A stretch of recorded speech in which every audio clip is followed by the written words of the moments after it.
Hello everyone. So after I watched the video about blood flow restriction, I honestly started thinking like deeper than what I expected.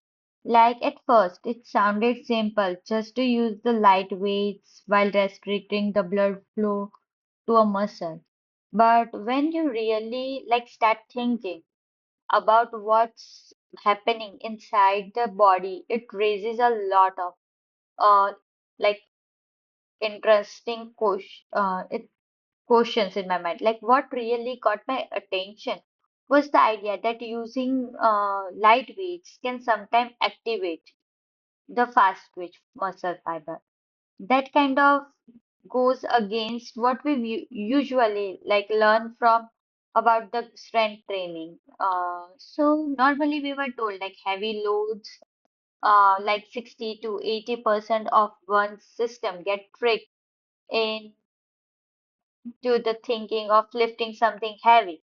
What's really happening in that moment? If we think, like then I thought about the balance. Like if you are going from incline press while using the blood flow restriction curve, sure, your triceps are being restricted and getting like getting benefit. But what about the chest shoulder? They are not under the same restrictions. So what's the missing out? Like that part kind of made me question how we use the methods safely and effectively, especially for people who need to return to like full training later.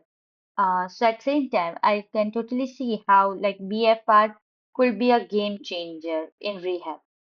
So, for someone who is recovering from an injury, who cannot yet lift the heavy weights because of joint stress, or this seems like a really smart way to start rebuilding someone's strength without overloading the body. So, but maybe it's not as useful for athletes or people who are already well trained.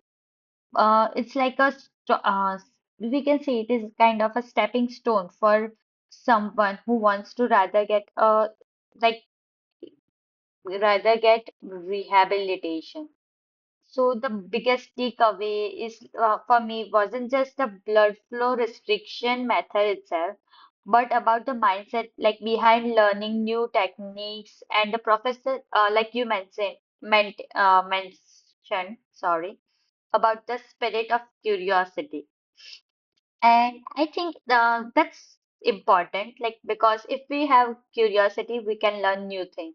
We shouldn't just accept new tools or trends because it's like sounding exciting or high tech. We should stay curious, keep asking like how they work, why they work, and what actually we can get from them, and what difference can they make. So for me, this reflection was less about finding clear answer and more about like realizing how important is to keep questioning, especially when someone challenges like what we already know. And that's how we grow as a future like practitioners, or I'll say not by just knowing the facts, but by thinking critically about them and making their life better. So yeah, thank you.